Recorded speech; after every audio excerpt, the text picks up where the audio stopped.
What's up, everybody? Welcome back to The Connect. My name is Johnny Mitchell, and today's guest is a man who goes by JC. You might have seen his YouTube channel, Wrong to Strong. This guy's a former gangbanger from the streets of Southside Chicago. He sends me to 26th Street, a little village, just a gang-infested area, but I rolled with all the older guys because I was willing to get my hands dirty. His family is from Mexico, and when he was a teenager, he became a drug runner and a pot smuggler for a Mexican cartel, La Familia Michoacan. This is back in the early 90s. The first trip, they made me check into the hotel in downtown Apatzingán, and I couldn't leave. I had to stay there until the car was ready. It was like a dream come true because I started seeing all the trucks with rims and sounds, and you could tell it was like narco world. Eventually, he got caught and ended up spending 4 years in a brutal Mexican prison before getting released and transferred to the U.S. I got stabbed on the first day. I walked in, I had, I looked like American. I had a Jordan outfit on. They seen that I was American. They asked me for my shoes. I still thought I was tough. They stabbed me, took my shoes.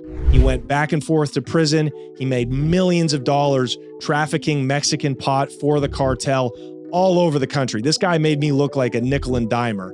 You're constantly on the move. As soon as you get up, you're picking up your phones, you're moving, you're driving this car, taking that. You're talking to people while you're driving. Eventually, he got busted selling 5 kilos of cocaine, and he went to the feds. That's where he cleaned himself up. Yeah, I could feel the death in that place. A lot of people have died in that prison, a lot. I left everything behind. I wanted to get as far as I could from Chicago because I was done. Today, he is clean and fully legit.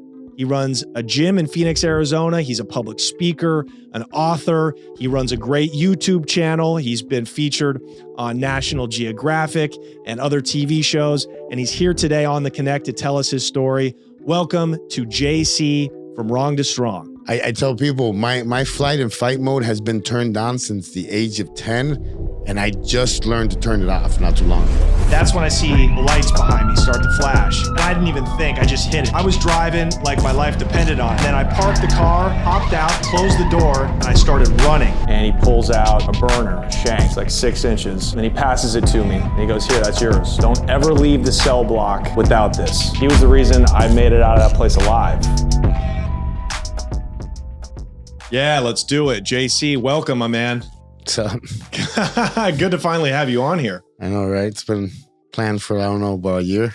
Well, you know what's funny, and I've mentioned you about this off pod, your YouTube channel talking about prison and the craziest things that you saw in Mexican prison, that was the genesis of The Connect. You were the original motivation and inspiration for me to do this show.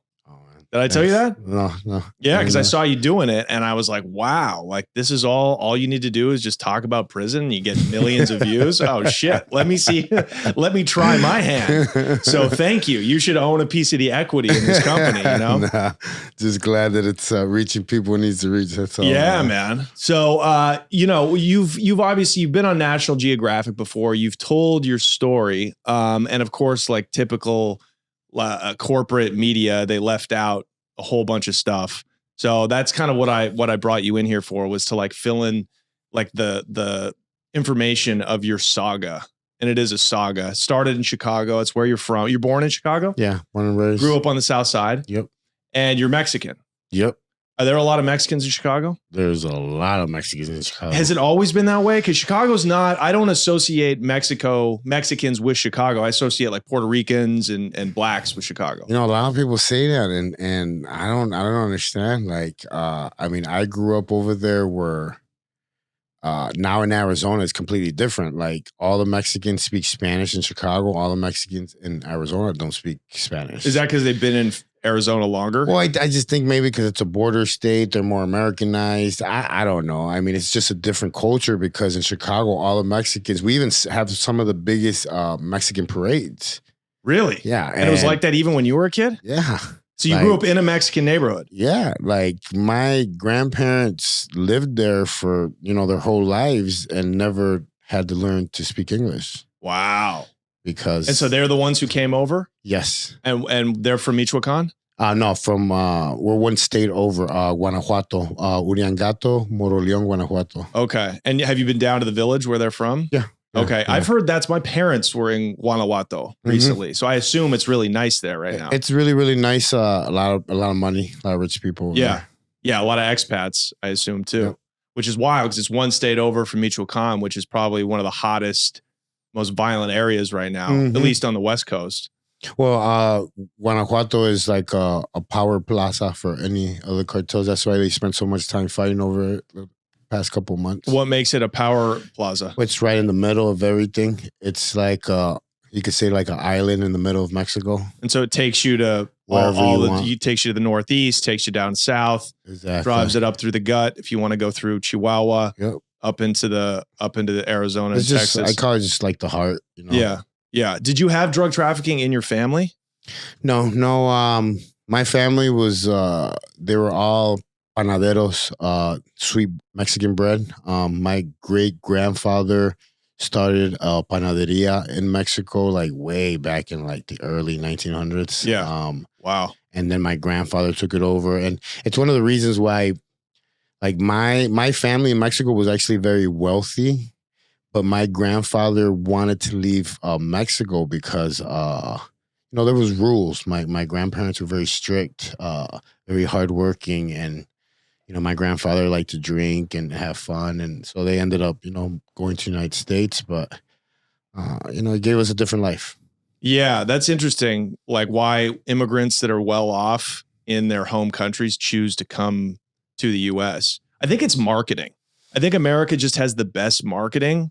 So people want to come see what it's about. So they uproot themselves, they come here, and then it's too late. Now I'm on the south side of Chicago, and it looks like Baghdad. When you were growing up there, now did they have, we associate the south side of Chicago now with, murders every day, crazy amounts of drug trafficking. We talked about that, kids filming drive-by shootings. In your Mexican pocket of the south side, was it like that? Or was it gangbanging going on when you were a kid? There's always been gangbanging over there, but I always tell people it's gangbanging on a whole different level because it's gangbanging with 25,000 K in your pocket. Like it's on a different level. So is there that kind of money in the streets still? There's a lot of money in Chicago. People don't realize that that's why the murders and everything that they'll just never stop. Now, it was the Flores twins, the snitches, the ones who turned state, the ones who were the ones importing Chapo's heroin. That was the hub, was Chicago. Yeah. So I guess when you were a kid, what was your first foray into the streets? And if you're from a good family, like why did you end up, falling prey to, the allure of the street life? Well, when my dad and mom came over to the United States, they were kids. They got married at 14, so they had me at 16. So kids having kids. My dad fell in love with the streets, the drugs, the gangs, and all that stuff, and abandoned my mom. My mom had to move in with her brother. That was the guy that ended up like molesting me and doing all that really bad stuff to me. How old were you when that happened? It was from the age of 4 to 9. He used to drown me in the bathtub. It was just a lot of bad stuff that by the time I was 10 years old, I hit the streets running. Like I was carrying a gun. I wasn't afraid to die. I wasn't afraid to go to jail. I was proving myself to the older guys.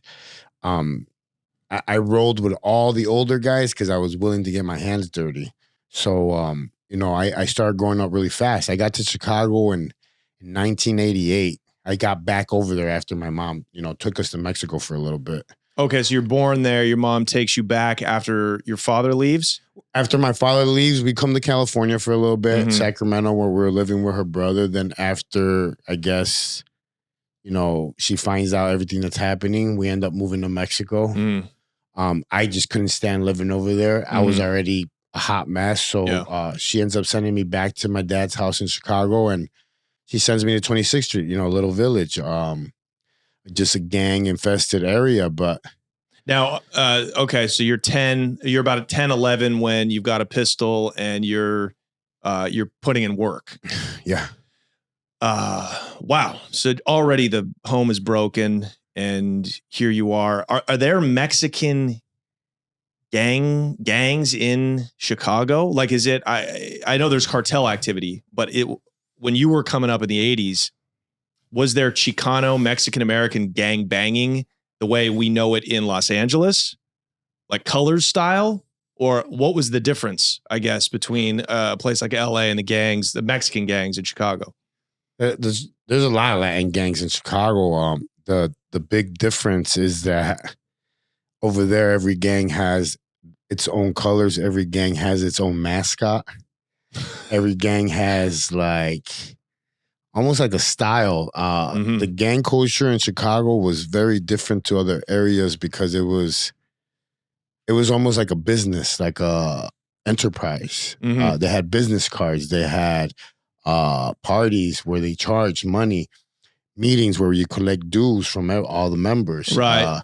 Buying guns to protect the neighborhood. Right. It's ran like a company. Yeah, I remember the Vice Lords from Chicago are like that. I know that they have social clubs and like community events, and part of their operations are legit, but they're also, involved in thugging. And that's every gang in Chicago that has evolved throughout the years has went through that process. Obviously, some started as just organizations to help groups out because they started as like baseball teams, basketball teams, stuff like that. But they eventually turned into gangs because Chicago's a tough city, man. I always tell people it's always been a gangster city.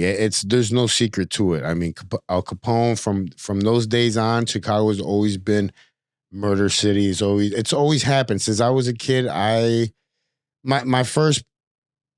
first year I was in Chicago, my best friend got shot and died in my arms. And I was in sixth grade. So after that year, it happened every year. Someone got killed, someone got shot, someone got ran over, somebody's head got blown out. And you get to see that every day as a kid. It starts to change you. It starts to make you numb. And then... Were you scared to die like that? I wasn't, because I was already so damaged from my childhood for what had happened to me. So I really didn't care. Guys, today's episode is brought to you by Manscaped. Are you ready for beach season? You can't show up to the beach with that hairy chest looking like Austin Powers, but luckily Manscaped has you covered. Check it out. Right now, they're offering the Performance Package 4.0. This includes the Essential Lawnmower 4.0. It's waterproof, got a cordless body trimmer, and a ton of other liquid formulations to round out your grooming experience. It also comes with the Crop Preserver, Ball Deodorant, and Crop Reviver Ball Toner, an anti-chafing ball deodorant and moisturizer because we know how painful chafing can be. It also comes with the Weed Whacker 2.0. That is to get all of those disgusting nose hairs out of your nostrils. You also get 2 free gifts with the Performance Package 4.0. The Shed Travel Bag, that's a $39 value, and the patented high-performance, reduced chafing Manscaped Boxers. You get all of that. And right now, if you go to manscaped.com and use promo code CONNECT, that's CONNECT, you'll get 20% off plus free shipping. Again, that's 20% off, including free shipping, when you use promo code CONNECT at manscaped.com. Trim your chesticles with the besticles. All right, let's get back into the show. Did you have to put in work, like going to, drop a body in order to initiate yourself into a gang like that? The gangs in Chicago are about, you get beat up, you get beat up to get in. Like it's like a minute, 2 minutes, head to toe. They beat you up to see if you could take it. That's the initiation. I hate when people say, well, initiation is to go kill somebody or no, there's kids that like want to do stupid stuff to like paint themselves to be these bad dudes. You know what I mean? So like, it's the initiation has always been, and everybody that's been in a gang knows this. You get beat up to get in, you get beat up to get out. Yeah. So you can leave. You can leave just by getting an ass beating. And that's Chicago gangs. That's Chicago gangs. Chicago gangs, like I said, they're run very different because there's booklets, there's laws, there's prayers, there's principles, there's a lot of guidelines that are followed, at least from my time.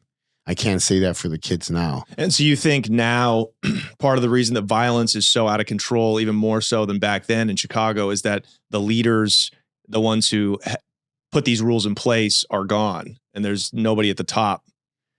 Well, they're out of control now. You know, back in the day, you believe it or not, you had good leaders that were controlling the kids. Were they doing bad stuff? Yeah, but they were controlling how everything was being conducted. How were you controlled? And tell us about the gang that you first started to work with or for, and what were you guys doing to make money? I jumped around from gang to gang for a little bit because I was moved around so much. So I had to live in Cicero where all the Italians were at, and there was different gangs over there. There were the Tutu Boys over there, the 12th Street Players. These are all Italian gangs. Wow. There's how do Italians gangbang in Chicago? They gangbang the same way as everybody else. Are you trying serious? To kill you. So like, white kids with like slick back hair, olive oil hair, are banging like vice lords, or yeah, everybody's gangbanging. Everybody's a gangster in Chicago. Everybody. Yeah. So you know, I would live over there, and like I said, there was a lot of Italian gangs over there, but I kind of fit in as a kid because they really couldn't tell if I was Mexican or if I was Italian. Yeah. So I would blend in, you know, and the City Knights were out there. I forgot what other gang was out there, but I had to kind of be careful because, you know, they knew that I wasn't part of their gang. So it's like, what gang are you part of? Mm. So it was like a lot of running around, sneaking around to stay alive, you know what I mean? Shooting, getting shot at, getting chased, almost getting ran over. I tell people my flight and fight mode has been turned on since the age of 10, and I just learned to turn it off not too long ago. Yeah. Yeah. Now, this is 88? 89? Yeah, we're going into the 90s. So did you saw the height of the crack boom in America. You probably lived through that. Were you involved at all? Were you working for crack dealers, or were you, I know you were very young, but were you a lookout? Were you a runner? Were you a pitcher? No, at first I started working for somebody and I got paid $2 off each rock. But we were more high tech. We weren't standing on corners. We had an apartment building that my boss, you know, rented, and we would work there, you know, shifts. Mm-hmm. At first, when he told me $2 a rock, I was like, I'm not gonna stand here all day like for $2. But then I seen the amount of traffic. Yeah. And I remember the first day I made like 1,200, and I was like 15 years old. You know what I mean? Yeah. So I was like, oh man, right. Like, that's a lot of rocks. I was like, can I stay here working all night? Mm-hmm.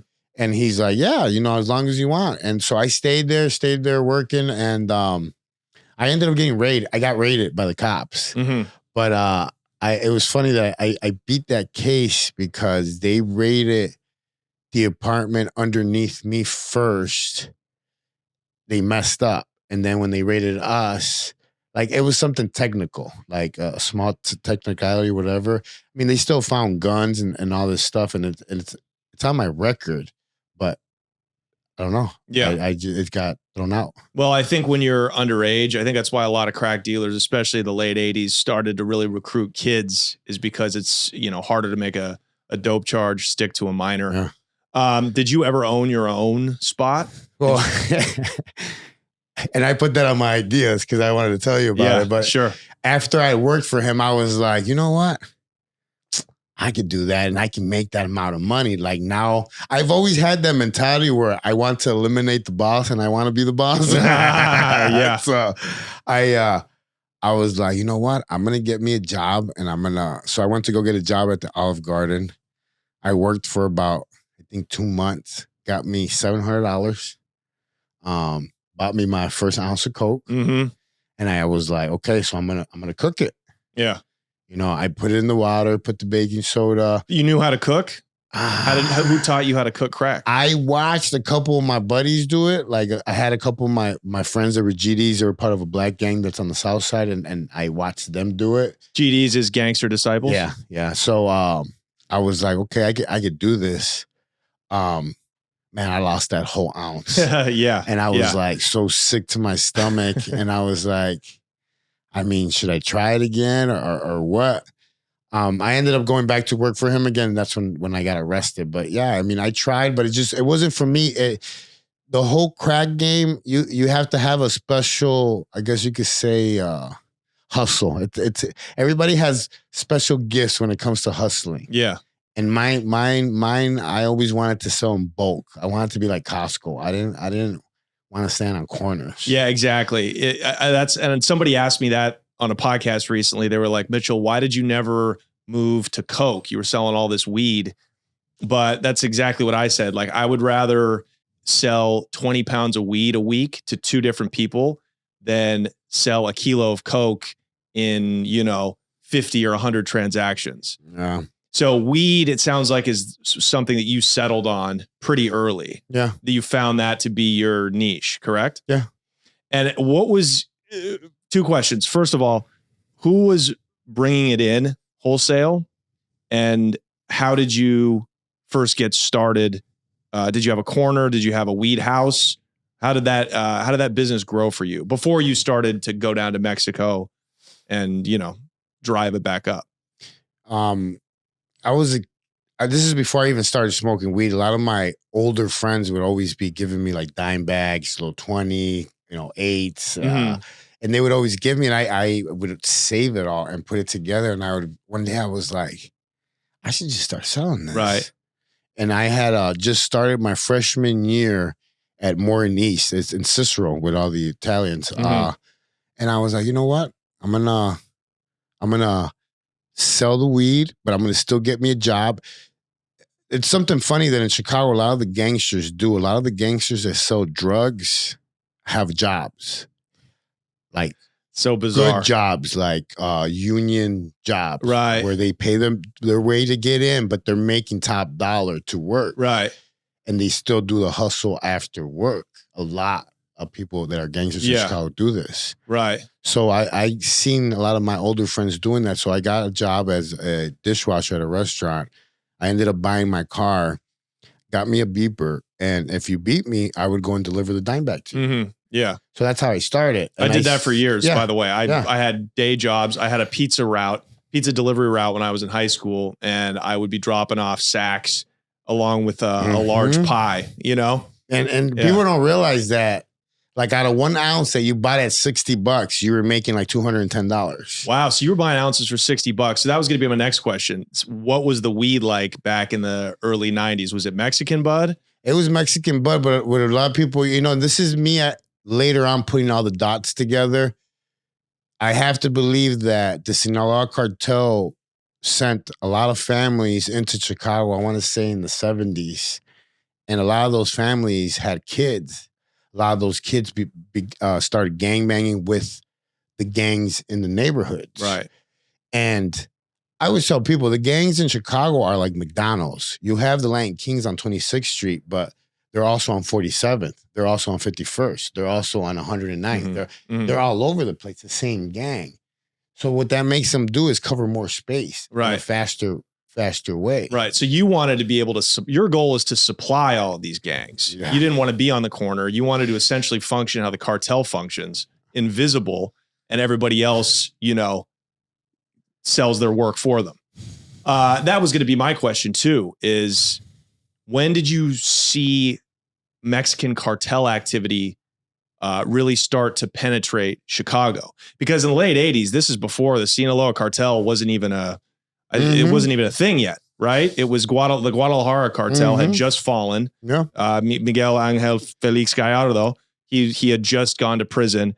Chapo was just a worker at the time. Yep. So what was that early cartel activity that you saw there? I mean, I started seeing it just for the simple fact that I was in so many different neighborhoods. So I was by the Bishop and like Land Counts and Cicero, where I seen, their family members.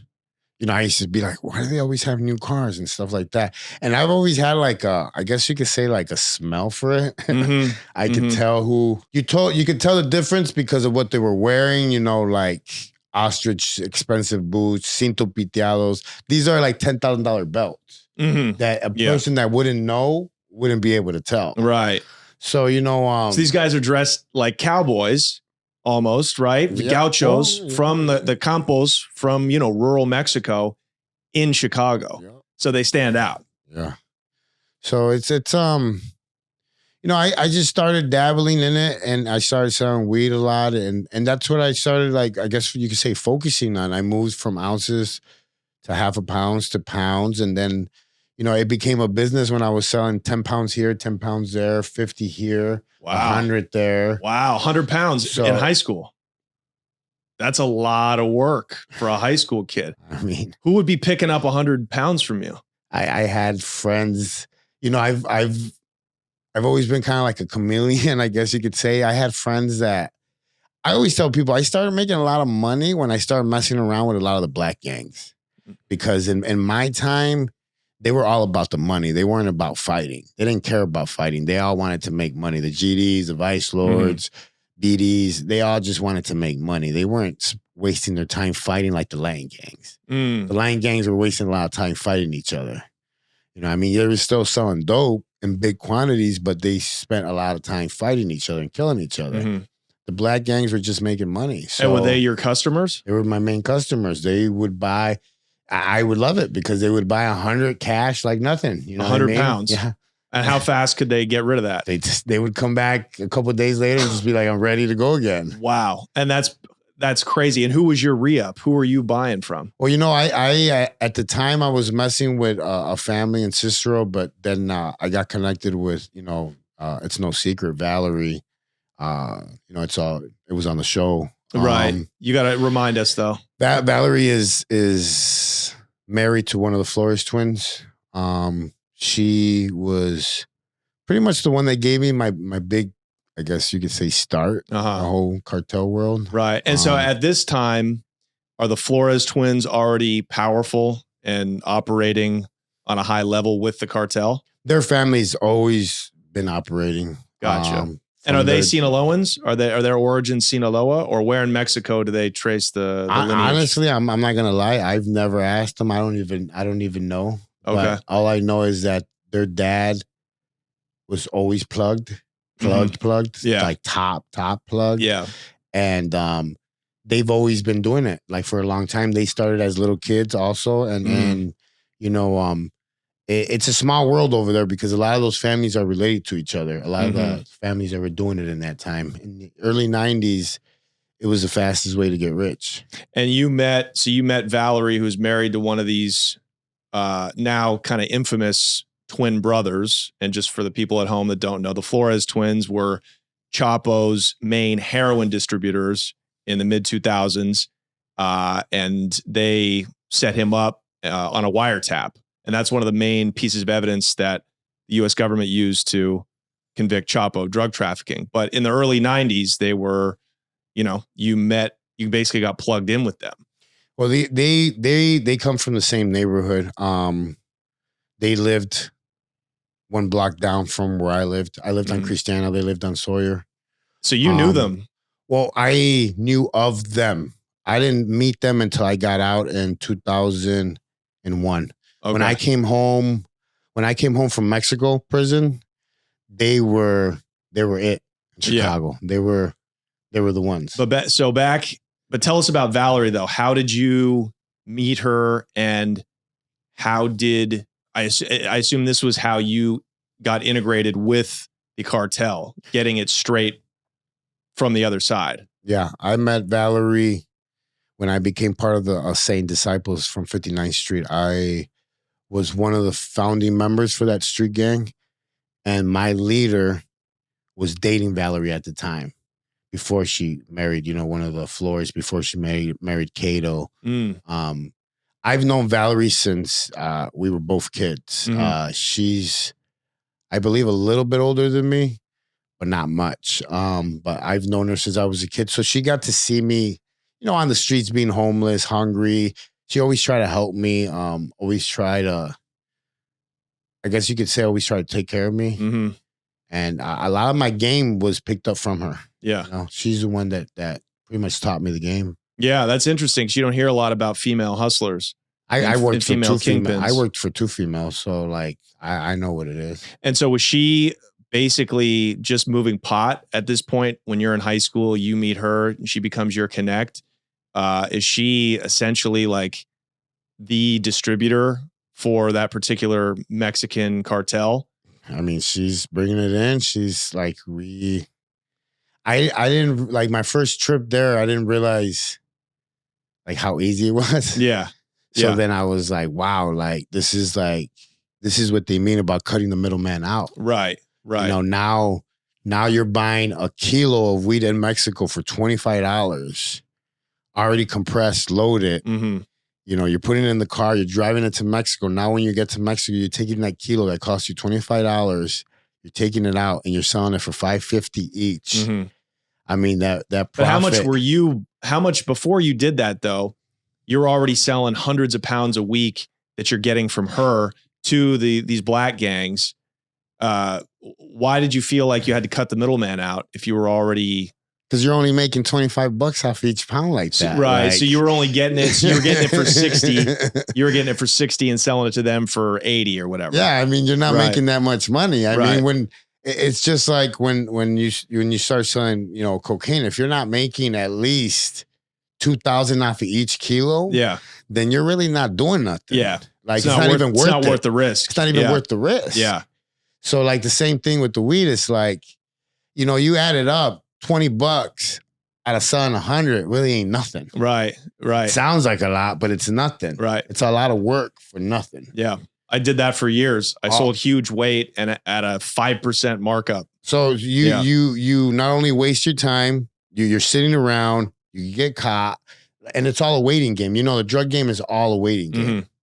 So, you know, once you cut the middleman out and you start getting them at this price, it takes a small investment to become a millionaire overnight. Right. So Valerie is the one that saw you moving all this weight. She saw that you were moving it fast. And is she the one that said, hey, we have this opportunity for you to actually bring these pounds up from Mexico? Is she the one that originally offered you that, or was that your idea? No, she gave me the job. She offered me the job and like, you know, it's like I said, it's the show told the story the way that it had to be told. You know, there's certain things I can't say, and there's certain names I just out of respect. Like it is what it is. You know, I'm able to lay my head down in peace. So that means a lot to me. You know what I mean? So well, we'll rush through this part then, because we've already, you know, you've covered the smuggling runs that you used to take from Mexico across the border and then bringing it all the way up to Chicago. But essentially just the cliff notes of it are you would load up with cash, or were you even bringing cash down there? I only did cash one time. And honestly, like that was like way easier than anything else. I mean, running cash, of course. It's easy to get into Mexico. Right. The hard part is getting out with the drive. Right. So you went down and you were, what state? You were going down to Michoacan? I went down to Guadalajara and then I took like this route down to like Ciudad Guzman, and that was it. That's where I stopped. That's a long drive, dude. How long is that drive from Chicago all the way down to Michoacan, Mexico? It was long, man. I can't even. Like, it would take you a couple of days? Yeah. Wow. Where would you stop? I mean, I'm a driver. I mean, me and my wife just drove from Texas down to, it was 18 hours. I didn't stop. I just drove straight through. Okay. I'm a driver, so I like to drive. So like, I just think, and I'm like, man, the way that I drive and the long, it felt long. So that means it was a long trip. Mm-hmm. Yeah. So I just stop as needed pretty much. Yeah. So you go down there, you meet the family. Mm-hmm.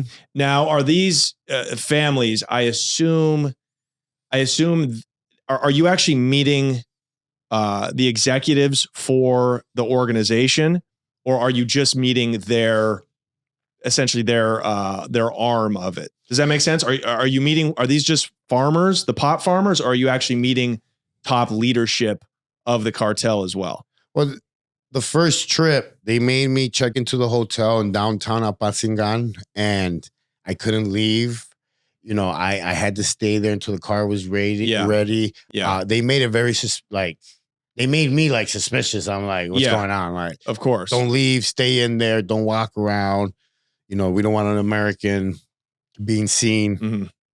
But when I first got there, it was like a dream come true because like I started seeing all the trucks with rims and sounds and the guys with the guns. I mean, you could tell it was like narco world. You know what I mean? So I was like, man, this is, you know, what world I'm going to be part of now. The first trip, like I said, it was like that. Second trip got better because they gave me a scout on my second trip that kind of took me out. This little kid that was like 11 years old. Mm-hmm. It was crazy. What does a scout do? Yeah, he did coke all day and then just showed me the good restaurants, where to go. Yeah. Just took me around the city. Yeah. The third trip, one of the main sons picked me up, took me to the Congal, you know, where the girls dance naked. You take the prostitutes home, blah, blah, blah. Oh, I've heard of it. I'm well aware. It was called the Steakhouse. It's closed now, but it was popping back then. And he took me out. I got to pick girls. I took them home. So I started getting more and more ingratiated with the family. Now, what year is this? Man, honestly, I tell people it was like mid-90s, man. So I'm trying to get a sense of what organization you were working for. Honestly, at the time. I believe, and I just want to like not say it in stone, but it was probably the Familia. Familia Michoacan. Now, it probably was. Just it was because of the roots, of course, and where it was. Of course. You know what I mean? Of course. Now and what I want to know is, was the Familia Michoacan under the umbrella back then of one of the larger cartels, either Sinaloa or somebody on the east, or were they independent at the time? Because now they're under the control of Nuevo Jalisco today. Yeah. But do you know back then, were they just their own cartel, or were they actually under the protection and the routes of a larger family? Do you know? Of what I seen in those years, a lot of the smaller organizations were able to operate as long as they were paying their quota, their plaza. A lot of the smaller organizations were allowed to work. It wasn't until the war started that a lot of the clicking up started happening. The war between Tijuana and Sinaloa. Yeah. So this is before. This is 10 years before that. This is before that. Were they their own? Were they their own cartel, or were they just a plaza, the Familia Michoacan? They were their own family. Okay. Back then, they were just seen as families working. You know what I mean? And so, did they have? They gave you the route to drive after that you got in the car that was loaded with work. And how many pounds would they put in there? It was basically always the same amount. It was always 40 kilos. So they dealt in kilos. Yes. Gotcha. It was always kilos. So that's about 80 pounds, 80 85, and a half, something like that. Did they give you the route to take home? Yes. Right. And that makes sense for our listeners, because what we've learned through the course of doing this show is that the routes are very specific because they're paid for.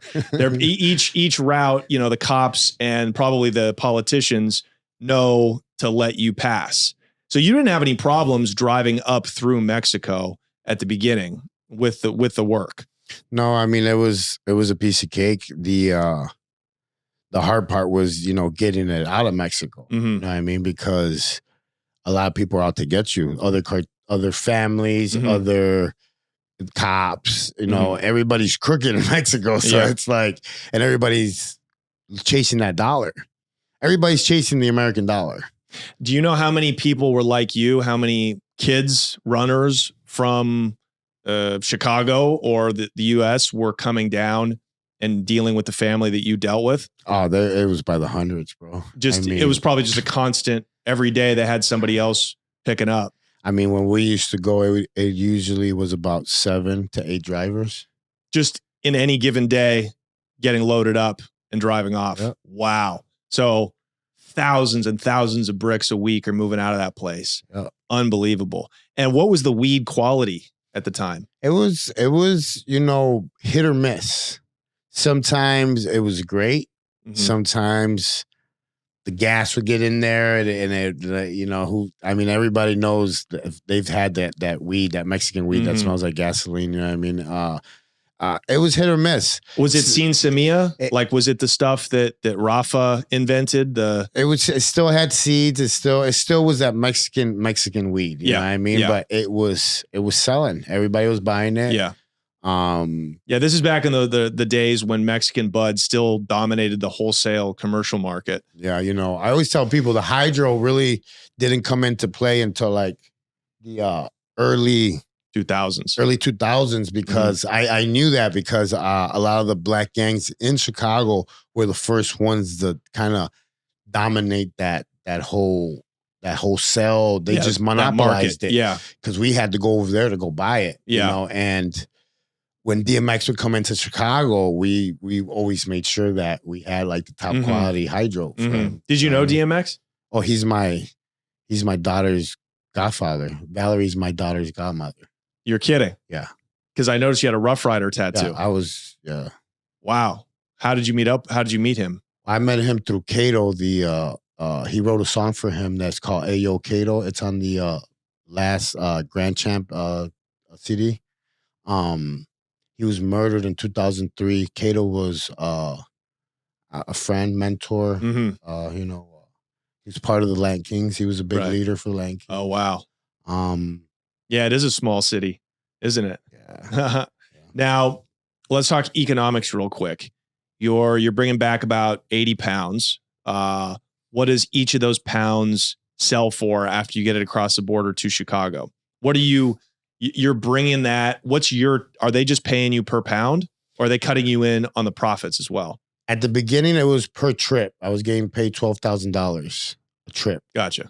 After I started becoming friends with the family, I started getting a certain percentage because I started kind of like, I guess you could say fit in where you get in. Like I started kind of talking my way into like, hey, can I buy a couple of these wholesale from you as soon as they get over there? Yeah. So they started giving me more jobs. They started telling me, okay, well then take it out from the tank. Yeah. You do all the work instead of dropping off the car. Because before it was just drop off the car. Somewhere in Chicago, wherever they told you to drop it off. The other people would take care of the rest. Yeah. And then you got COD. Just you went and picked up an envelope. So pretty much now I'm taking the car to my garage. I'm dropping the tank. You know, there's a story that I tell on my YouTube channel where me and Valerie were in the garage and we're pouring the gas down the drain to get all the gas out before we cut the gas tank open, because a lot of people in Chicago have died doing this.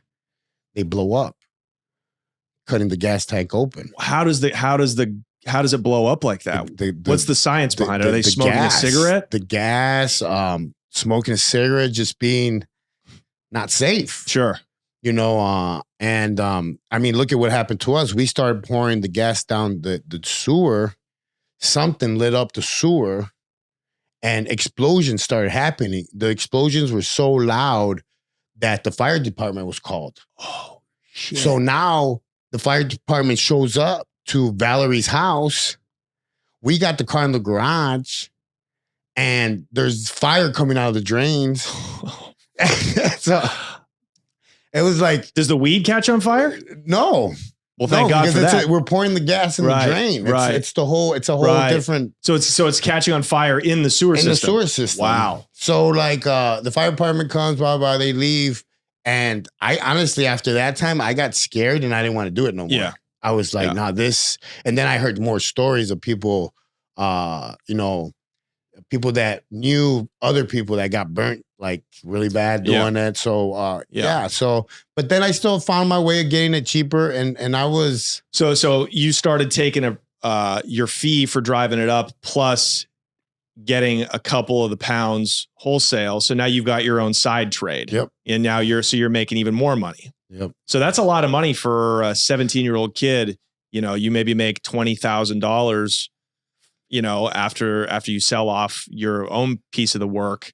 That's a lot of money, especially back in those days. I was making good money, and you know, Valerie started teaching me how to dress with like jabot and, you know, gold chains and Gucci and just looking different. And I guess you could say I fell in love with the whole, I guess, drug dealer style. But both sides. I used to like to buy the expensive boots too, and the hats and all that stuff, and wear the Gucci stuff and all that stuff because I was kind of being raised on both sides. Yeah. Yeah. Did you feel like, because you're a pretty forward thinking guy, did you feel like, okay, I want to be my own family. I want to be my own wholesaler at a certain point. Like I want to be like where Valerie's at, where I have my own crew of runners that are going down there and picking it up for me. Did you want to be a kingpin? Well, at one time I had a little crew. I had about 8 guys that, I was starting to get my own loads coming in for myself. This is way later though, right? Yeah, in Arizona. No, I mean, it's right before I left Chicago. This is right before they killed Cato, and I had to. So I'm gonna go back a little bit. So I'm part of the Saint Disciples, right? I make a plug while I'm in the feds, getting transferred from Mexico to the United States. A big plug. I get to Chicago. I'm fresh out of prison. I pretty much turn my whole life around and start making a lot of money like overnight. My gang gets jealous. My leader, he gets jealous because now I'm still in the spotlight. I decide to go to his nightclub to celebrate me getting married to this lady that had cartel ties. I was marrying her for a reason. I was doing everything that I needed to do. I've always been very business. Calculating like that. Yeah. So I go to his nightclub to celebrate. That's the night that they set me up with a dirty gun inside my truck. I valeted my truck. They set me up with a gun, right? I come out from the nightclub. The twins are there that night.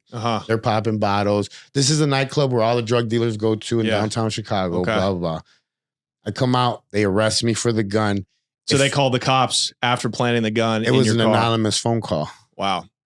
So, and you're on paper, so they don't need a warrant or anything. They just get in there. So they arrest me. I go to jail. If you know my background, I got a lot of gun cases in my background, a lot of shootings. So if this sticks, I'm getting like close to 60 years, pretty much. Yeah. Because you've already been in the feds, so your points are just like through the roof. Through the roof. So I had money this time. That's the difference. I had money to pay the top lawyer that money could buy you in Chicago. At the time, it was Juan de Leon, one of the top criminal lawyers in Chicago. He was best friends with Obama before Obama became who he was, but top lawyer, defends a lot of the guys. He was able to prove the case that it was an anonymous phone call, blah, blah, this, that, all the red flags. Right. I was able to beat that case, but if I wouldn't have been able to beat it, they were trying to offer me 63 years. Yeah. Did you even have to take it to trial though, or were you able to get the case dismissed? I got the case. He got the case dismissed. Yeah. And if I wouldn't have had the money to do that, I would have probably wouldn't be here. Yeah. So that's crazy. But I want to revisit that though. I want to back up a little bit really quick. All right, you guys, it's that time. You already know we got to take a minute to shout out our amazing longtime sponsor of the Connect, Mood.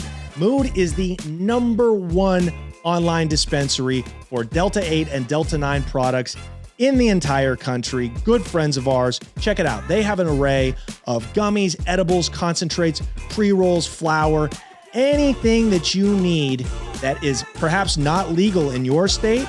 It is completely legal online. Delta 8 and Delta 9 products delivered straight to your door, and you gotta get them from Mood, mood.co. Right now, if you go over there and order any product you want from their website and use the promo code CONNECT20, that's CONNECT20, CONNECT20, you'll get 20% off your order. That's not all. If you use the promo code CONNECTFREE, that's CONNECT free, they will give you a free pack of Delta 9 gummies on the house. All you pay for is shipping. You guys, join the future. Go over to hellomood.co and order your Delta 8 and Delta 9 products today. All right, let's get back into the show.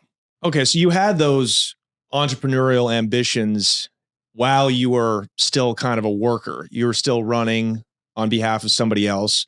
Did you, at this time, you got a little bit of a coke habit going, right? In Mexico, you have the guy from that family who becomes kind of a father figure, a mentor to you. Did you think like, okay, I'm going to do this a certain number of times, save up my money, and then start my own thing so I don't have to be a mule anymore? Did you have any kind of like thought, okay, I got to quit doing this. I'm going to get pinched sooner or later, bringing it across the border? I really didn't even think I was going to get caught. I just kept doing what I was doing and moving up. And my biggest thing is like when I started my little team, I thought I was going to be like, I was going to make a career out of it. I really didn't see no way out or it's doing something else. Yeah. And bringing it across, this is pre 9/11. So did you ever get like secondary searches or anything like that coming across? Where did you enter through? Once I got that really big plug after I came home from the Mexican prison, I didn't have to drive no more. Right. But I'm talking about when I want to focus still on you as a teen, because, you've always kind of had this spirit in you. But did you, when you're bringing it up, are you thinking like, man, like I'm sick of this already. Like I need to be the guy. Because, when you have $20,000 off of one run, you can start your own crew with that kind of money. Now, did you want to break off from Valerie? Was there any of that thinking, or were you just living in the moment?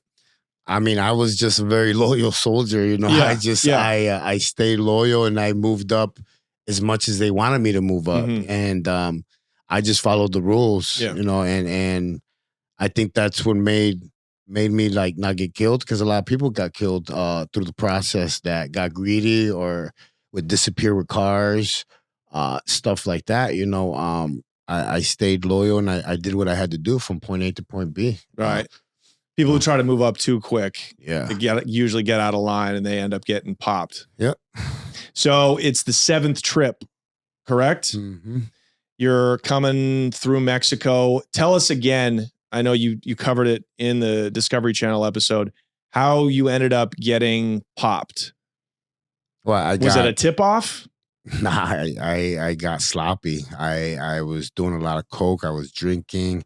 My head was like this big. I thought I was like Superman, untouchable, a gangster, all those stupid thoughts that you think as a kid when you start, I guess, getting comfortable with that world. And I didn't follow the schedule. I didn't follow the route. It led me to one of the hottest like checkpoints called El Huizache. That's in between San Luis Potosí and Matamoros. Okay, so you're all the way on the East Coast now. Yeah. You're in like Tamaulipas. I'm going this way, so right. Going this way. Right, so you're way east when Chicago's over here. Okay, wow. And I just wasn't supposed to be there, and I wasn't supposed to be there at night either. It was a military checkpoint. Right. And so these aren't the federales. These are the Marines. These are the real deal. I always tell people the military were the hardest to pay off back then, because these were a lot of country boys that were proud of being from Mexico. Like you really couldn't pay them off. Even today, it's pretty tough. It was tough. Yeah.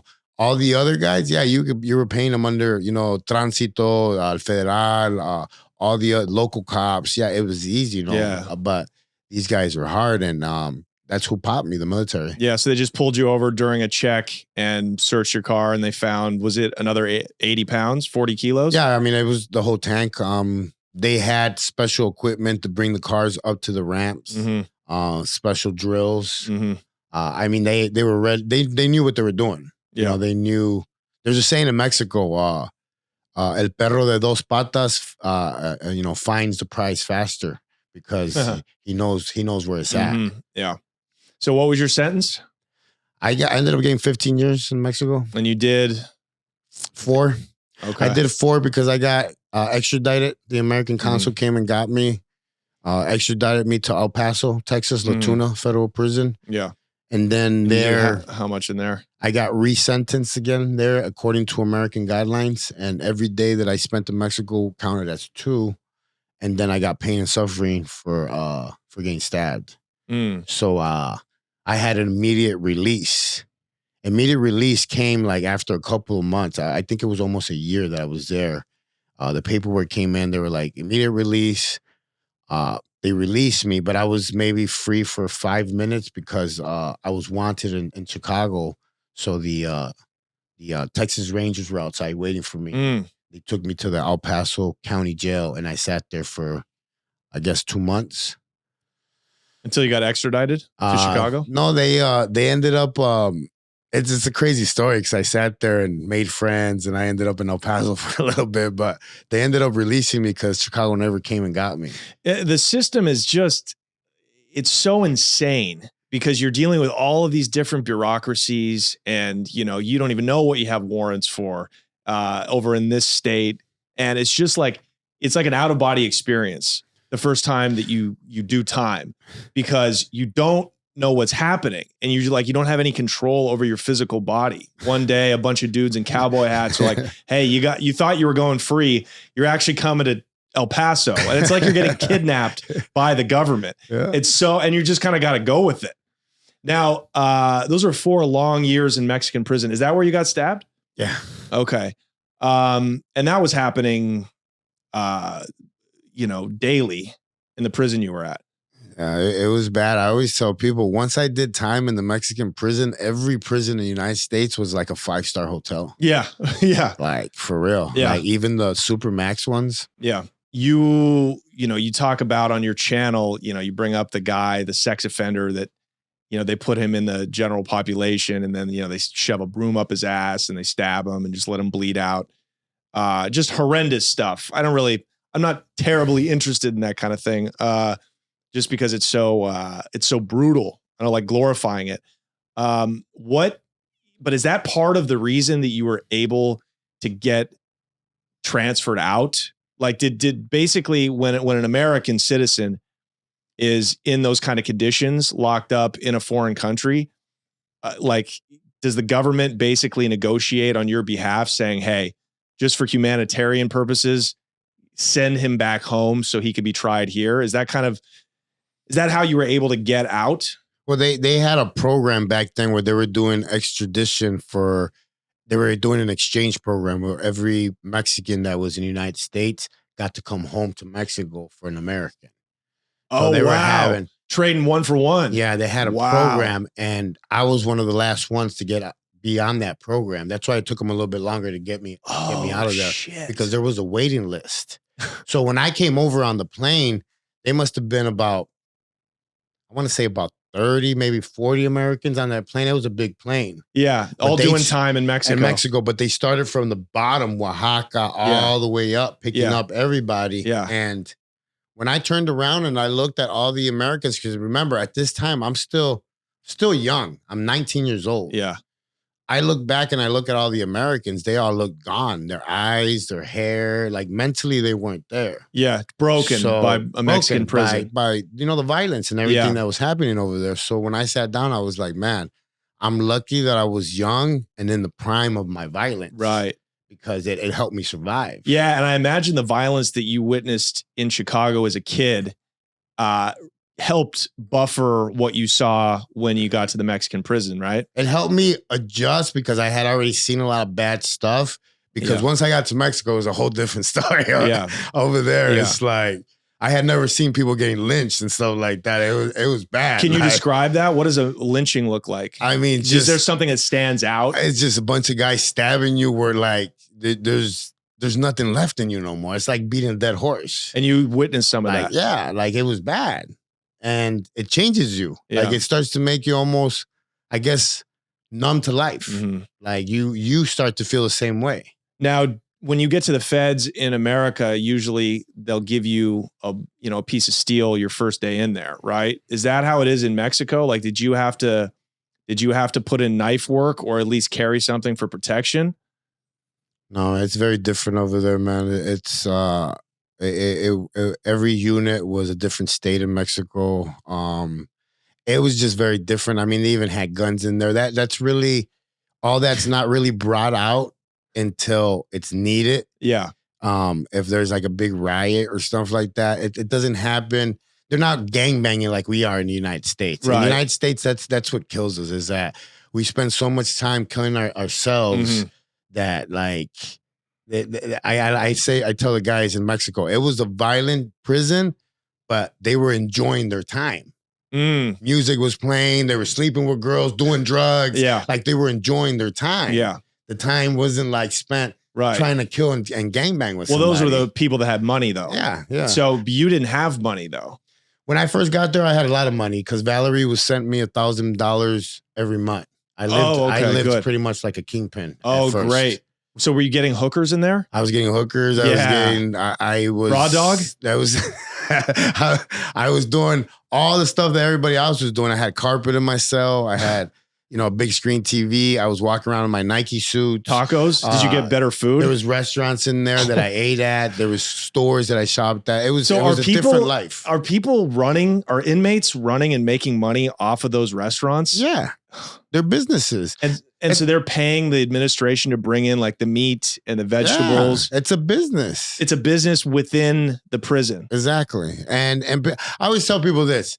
If you want to get a really good idea of what the Mexican prison was in my time when I was in there, watch the movie Get the Gringo with Mel Gibson. It'll give you an idea of the businesses, the parties, how it was ran in there. I mean, when I was in prison in Mexico, it was the first time ever that I said, okay, I've had enough drugs. I don't want no more drugs. Right. It was the first time because there was so much of it. Yeah.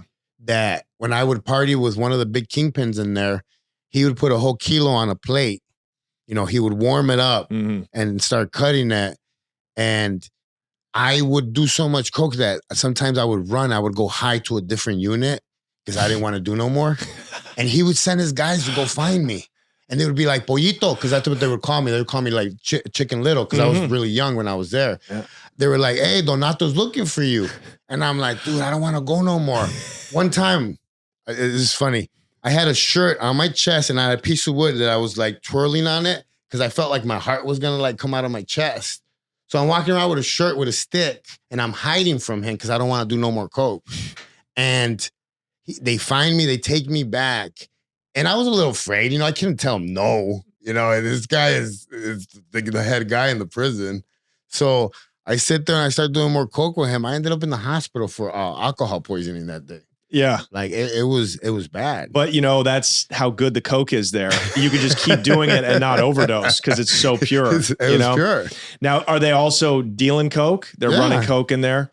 What's a gram? I guess they probably don't sell grams in there, but it's called pesado. Oh, pesado. Yeah. Okay. So what does one of those pesado joints sell for? So it was going for 150 pesos. So that's probably about, it's nothing. I want to say maybe $10.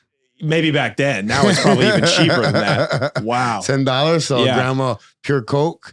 There was people that would come from the outside into the prison to visit somebody to buy drugs to take them outside to sell. Yeah. Yeah. Because they were pure inside the prison. It was more pure inside the prison. So it was almost like a distribution hub. And they sold coke, they sold weed, they sold pills. I fell in love with the whole pill game in Mexico because over there they have a lot of pills that they don't have here in the United States. They're illegal here in the United States. Their pharmaceutical is way bigger over there.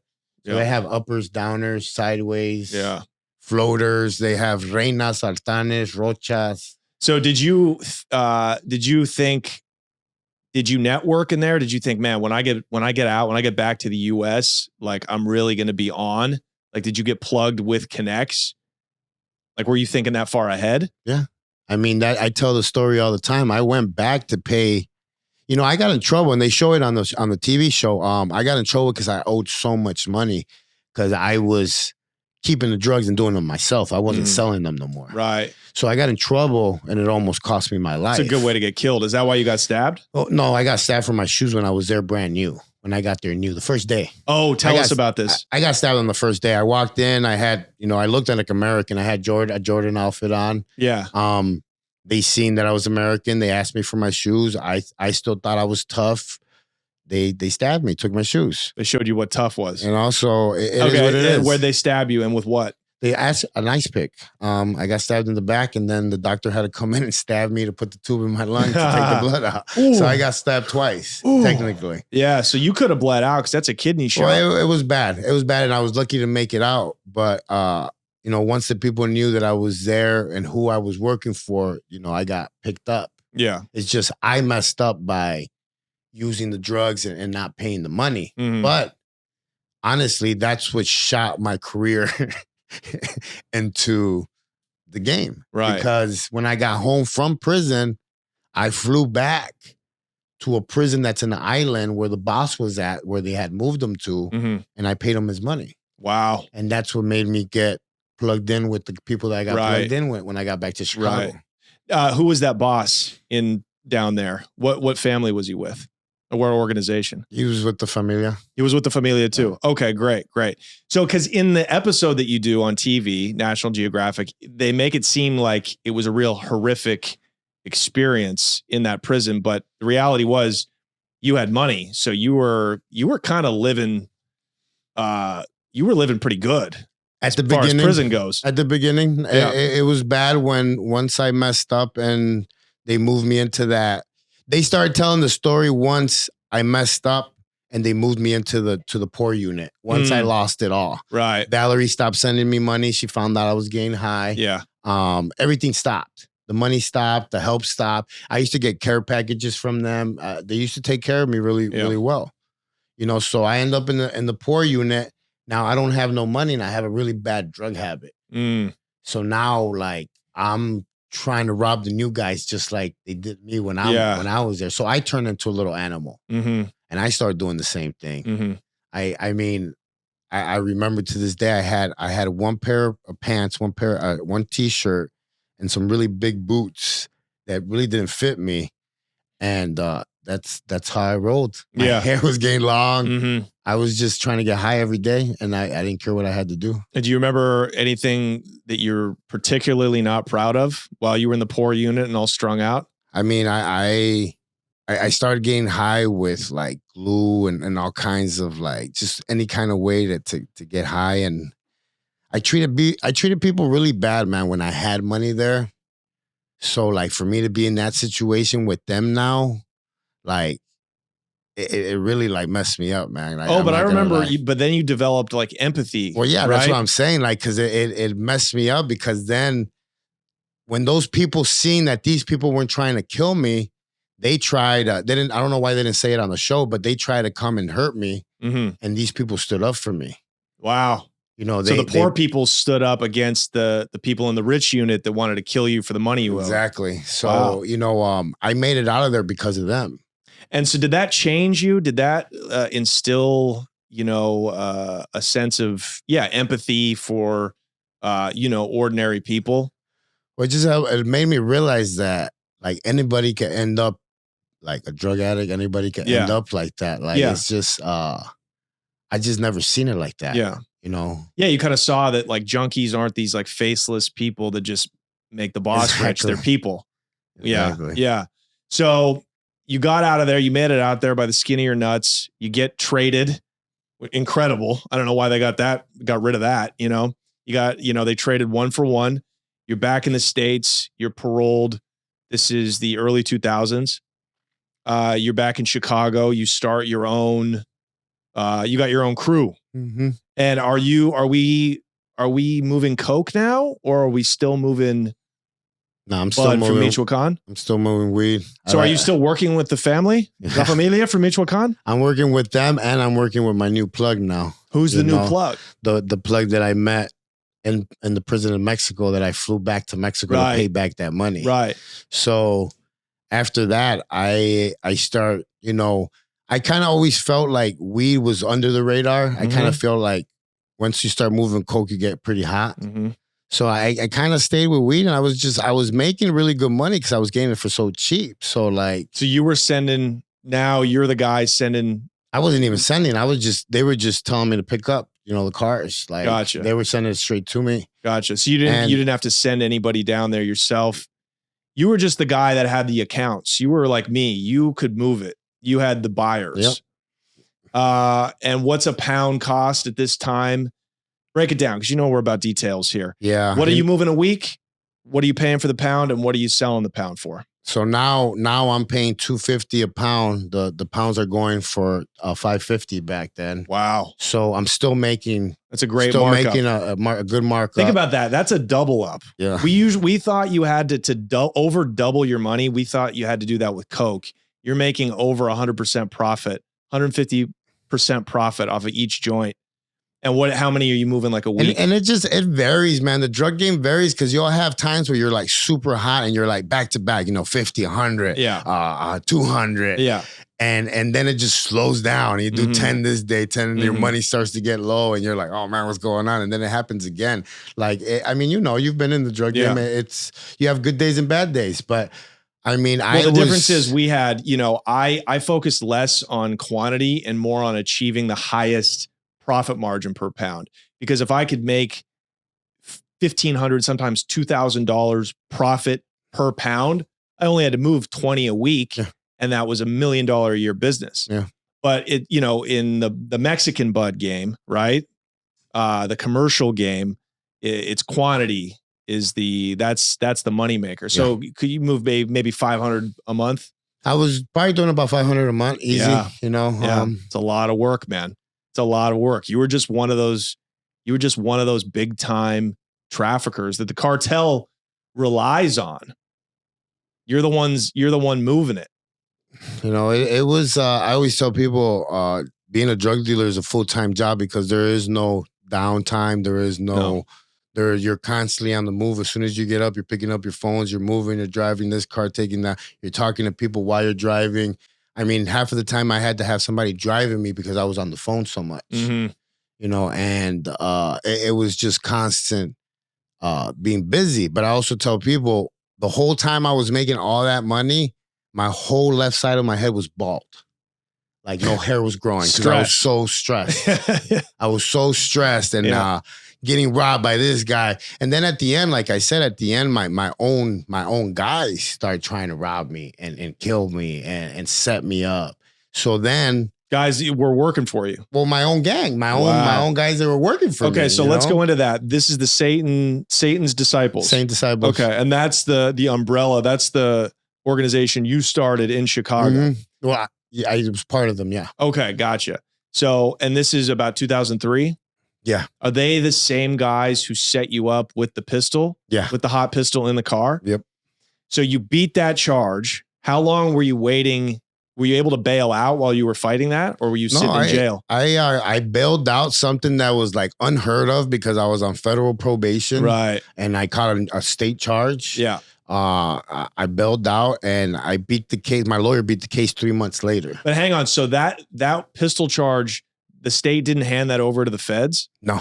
That's different. See, you're lucky because if that were in this day and age, that would have for sure been a Fed case. Yes. Because the feds, they need bodies now. Less people are going up. Yep. Because drugs are becoming legal. This is how dirty the feds are. So they need to keep the kitty full, I was able to get out, bond out, and then, beat it. But it was because I had money.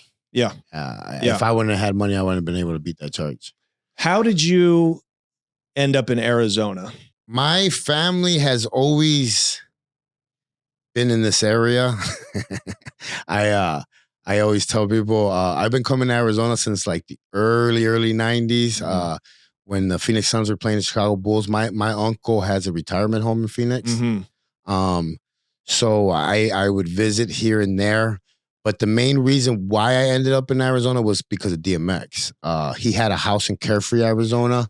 So when I decided to run from Chicago, I always tell people I had like a God moment where in one day, they tried to kill me like 7 times in one day. All right, let's hear about that. And I was like, I'm done. I'm tired of being a gangster. Yeah. Like I'm wore out. Like I was just tired. I was tired. And you seem to all due respect, I don't catch a lot of gangster vibes off of you because, we've just had gangsters on this program and 1, they have no sense of humor.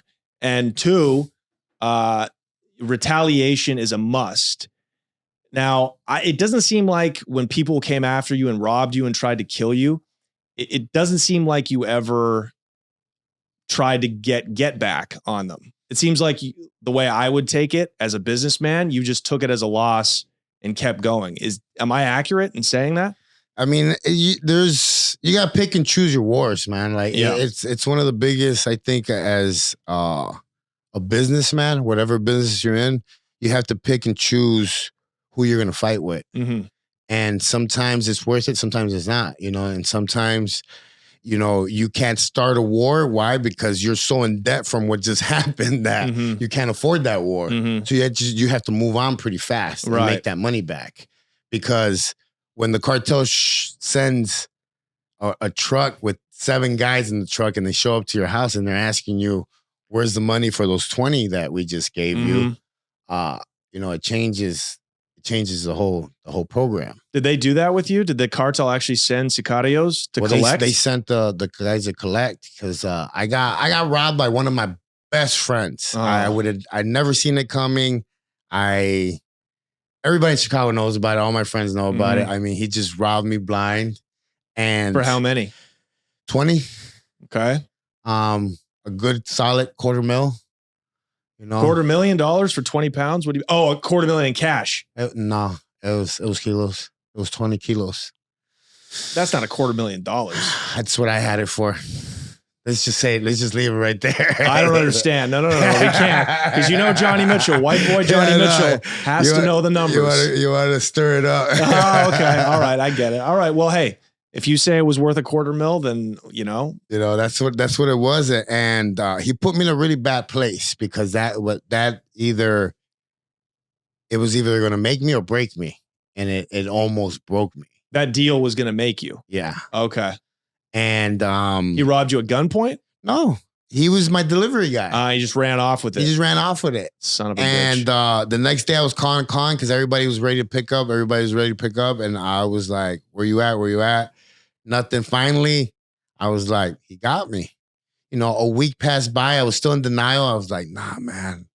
I was like, okay, so I have my house. It's paid for. So if they come, I'll just give them the house.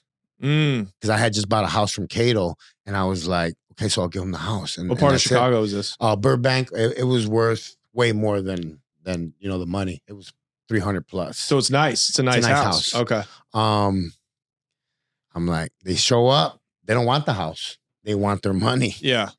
So now I got to figure out what I'm going to do to get that money. So like I went to the streets again, started making moves here and there. And I ended up getting the money, but right after I got that money, it was the day where, like, back to back, I don't know why that day they tried to kill me. Like, I was at a red light. Some guy jumped out, tried to get me there. He shot at you? Yeah. I moved. How'd you get out of that? Just speeding, just running. And for some reason, it kept happening that day. I was at a restaurant. That day finally came to an end. I got to the recording studio because Cato was in downtown with DMX. They were recording. They were working on that song. It was on the What CD. These Bitches Want from an End. Oh, no. No, it was on that when he did that movie with that Chinese guy. Jackie Chan. Yeah. That's a good song. Yeah. My brother had one of his rappers on the soundtrack. But anyways, I get to the recording studio and I tell Cato, I'm like, I'm done. I'm moving. And he's like, well, why don't you move to Arizona? Go over there and spend time with X. And I was like, you know what? I'm leaving. That night, I just threw everything in my truck and I started driving towards Arizona. And you just left the house. I just abandoned it. I left everything. Well, I was married to that lady, so she stayed there. Right. But I left everything behind. I wanted to get as far as I could from Chicago because I was done. Can I ask you something? If you're so tied in with the family from the other side and you have a worker run off with the work, why can't you tap them to send their guys and utilize their resources to go after that guy? Like, why do you get in trouble? You know what I mean? Because once it's in your hands, you're responsible. For it. Yeah. there is and so you never had gunmen. You never, even though you're a disciple, right? Working, with these guys, the embedded Chicago gangs, you can't send your own soldiers to go handle that? Or that just wasn't in you? It just, I looked at it as a business move, right? That went wrong. And this is another thing, man. I grew up with this kid. His mom fed me when I was on the streets. Yeah. It just, he knew what he was doing. Mm-hmm. And because my heart is not as maybe you could say as dark as other people, I couldn't hurt his family. I couldn't do nothing. Yeah. So because you're a good, redeemable guy. Like, so it is what it is. I took it as a loss and I moved on. And whatever happened to him. I mean, I've heard stories, you know, karma comes around, you know what I mean? I've heard stories that he's doing good. I've heard stories that he's doing bad. I don't know. I wish him the best. I don't care. Yeah. I mean, he's been there was I don't know if you know who Damian Cash is. We did a video where he was getting out of federal prison. He owed me 70 grand. So he's like, you know what, let me call JC and say, and just tell him I don't have the money. But I'm like, dude, I don't want you to pay me. Like, yeah. It's all good. Like, it is what it is. Ancient history. It's ancient history. So you leave Chicago. Do you know, are you on the run or do you let the family know, you know, that you owe money to? Like, how does that debt get settled? Well, I pay back the money. Oh, right. Because you went to the street. I'm not going to say how. You went to the street. You got the money. You paid the back. money and I left. Who was trying to kill you? I don't leave bank accounts open. Right. You know? Yeah. I paid it, left. It was all my own gang. The same disciples are trying to kill me that day. I believe that some of the guys in my new gang that I was in really didn't like me. They wanted to kill me, like down on the down low. Yeah. So I knew deep down in my heart that it was time for me to leave town, and that's what I did. I left.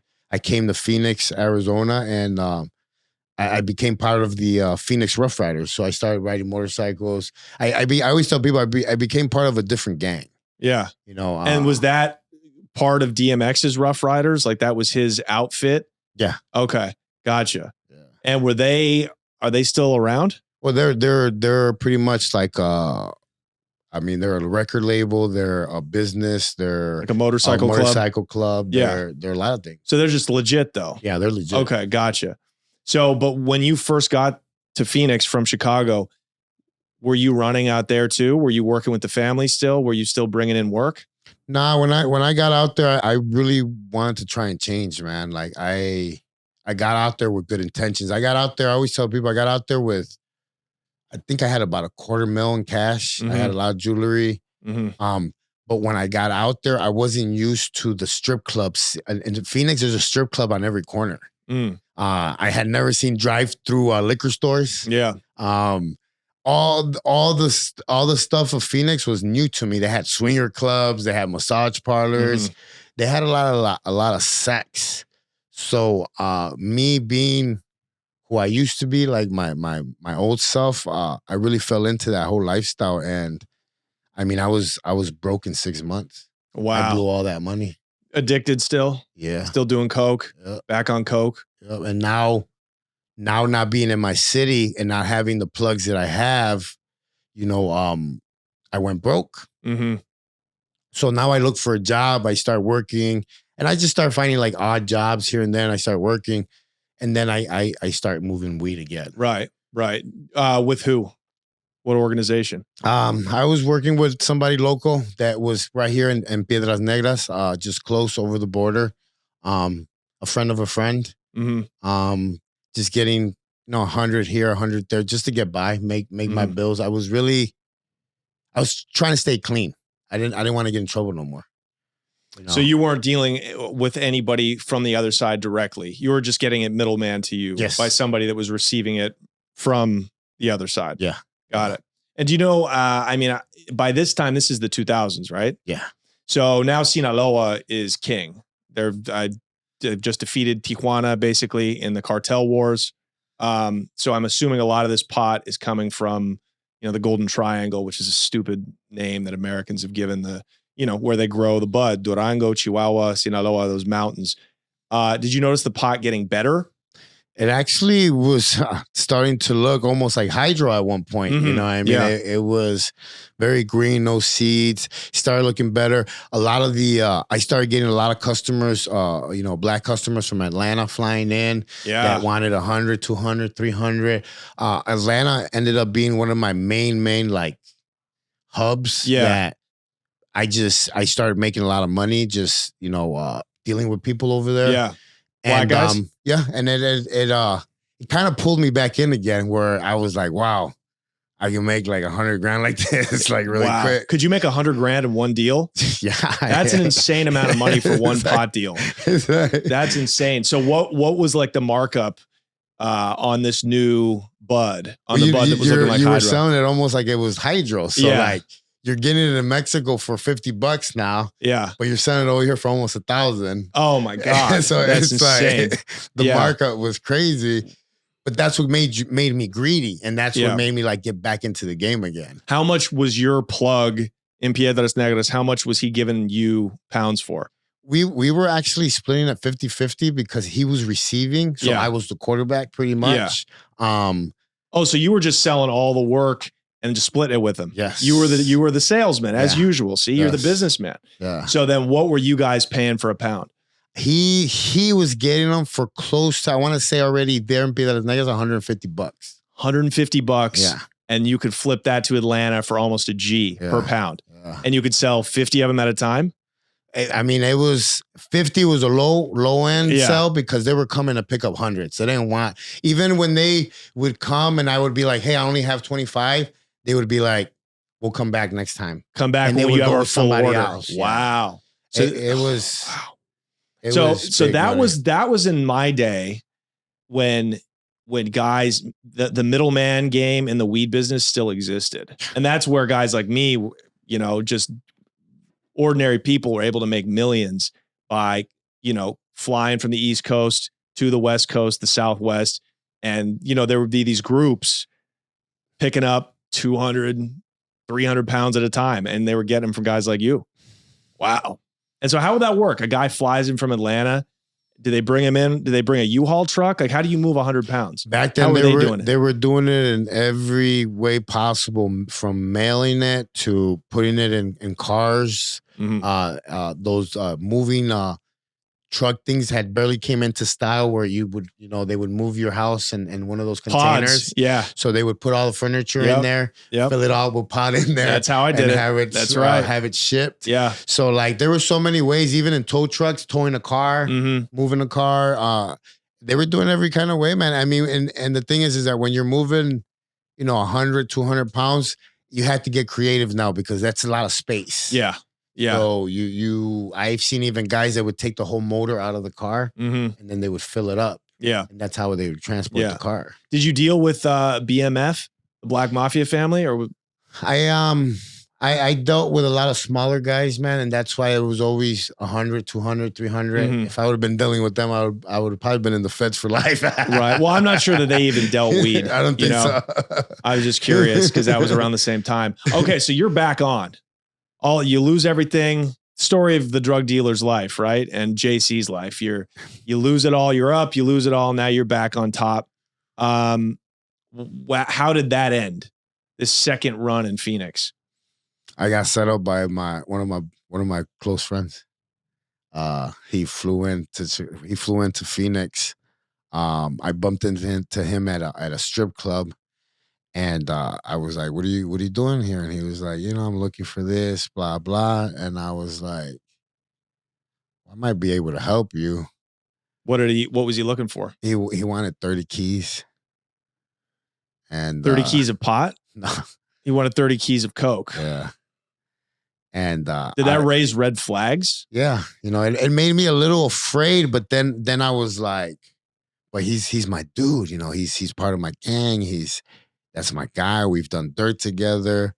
Like, I was like, no, and at the time I was married to Monica. I was married to my fourth wife. And she told me, she was like, come on, something's wrong. That dude, his energy, she kept telling me. And I was like, shut up. You don't know. You're not from the streets. You don't know about loyalty. You don't. And She told me. And I have to say that at the time, my head was so big and I was being so prideful because I was making so much money. Mm-hmm. I was a rough rider at the time. Nobody knew what I was doing. Everybody didn't even, it hit them by surprise when I got arrested by the feds. But I was buying new motorcycles. I had just bought this brand new truck. I was moving to this condo in Scottsdale. And my head got big. And I knew they were following me. Mm-hmm. The feds were following me. Mhm. I was blowing red lights. They were following, but that's how prideful I was. I didn't care. Mm.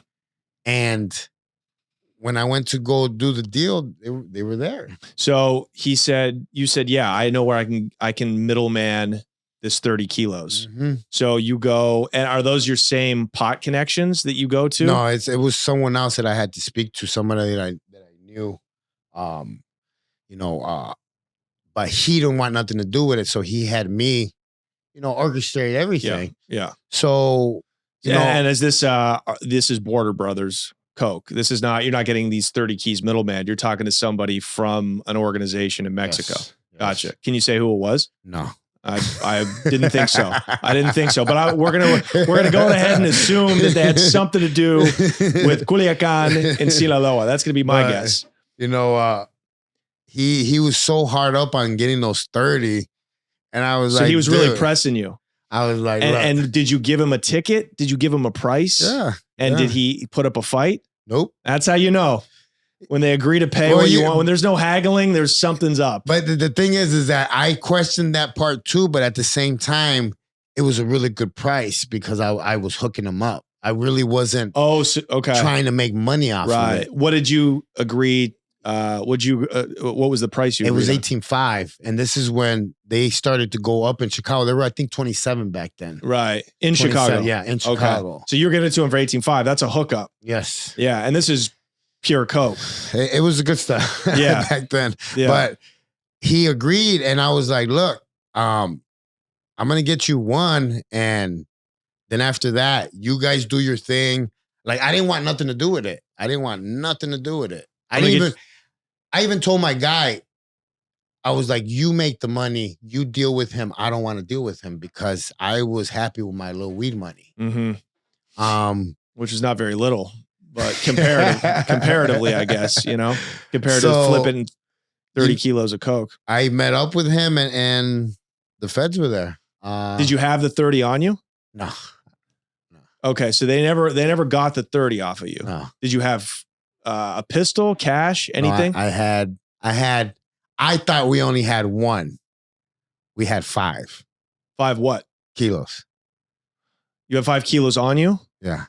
Okay, so the agreement was for 30. Mm-hmm. Why did you only bring 5? Because I thought we were only showing them one. I brought one of his workers with me. Okay, gotcha. So I thought we were only showing him one. I didn't know this dude had brought extra ones just in case. So you kind of lucked out that you only brought 5. Well, yeah. I mean, because that put me still in the guideline of the 10 years. Right. If I would have brought the 30, it would have put me in the guideline. You're doing minimum 20. 20, I think it's 23 on up. Yeah. I think it's 20 to 32. Yeah. It changes the whole guidelines of the federal sentencing. Right. So I get out the truck, I start running. There's like a pipe, a sewer pipe. I jump into it. I think I'm crawling out, but it starts to get smaller and smaller and smaller. I get in there. They're looking for me. They can't find me. They had to actually go get the dogs to find me. Wow. I thought I was getting away. Wow. I really thought I was getting away.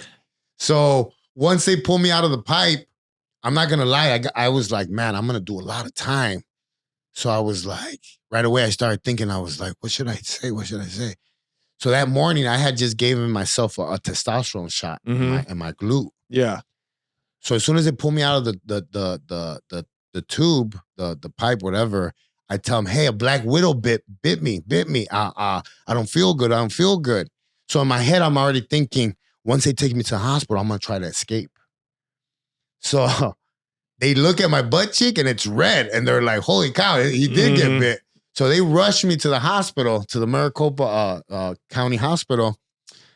I'm playing it. I should have got an Oscar nominee for this, but I'm sitting there with the cuffs and I'm like, I'm dying. I feel it. Like I feel warm. And I just kept on saying things. Finally, the doctor comes in, gives me like some pain meds, gives me a shot for something. And he's like, uncuff him. So they put me on the bed. I see the sheriff leave. So now I'm just cuffed like this. I get up and I'm like, okay, this is it. I start walking towards the front door where like all the inmates come in. The doors open and close. I was like, all right, so if I make it down the street, my baby mom lives, one of my baby's moms lives down the street from the house. She lives in the hood. So I was like, if I make it there, that's it, I'm gone. I already had it in my head. And where were you going to go? Mexico? Mexico, then Jamaica. Yeah. I already had it in my head. So I got to the door, and right when I get to the door, man, all the 4th Avenue inmates are coming in, and one of the sheriffs grabs me. He's like, whose inmate is this? And I'm like, this dude, man. Yeah. He takes me in. The sheriffs come in. I forgot what they're called. The ones from the feds that arrest you. U.S. Marshals? U.S. Marshals. They come in, they grab me. I pretended to play dumb, like I had to use the bathroom, but they knew what time it was. They got really mad. They cuffed me. They put the black box on me. It was game over. That's a wrap. That's a wrap. How long were you in jail before you pled out? Were you able to bail out, or did they keep you in there? No, I wasn't able to bail out. I pretty much knew what time it was. I got a good lawyer. I knew what time it was. With my rap sheet and everything, it wasn't gonna be good. So I signed real quick for the 10. Got the drug program, got the halfway house. Ended up doing about 6 and some change. That's pretty good for Fed time. Usually it's 85%. Where were you at? They sent me to Mariana, Florida. How was that? It was beautiful.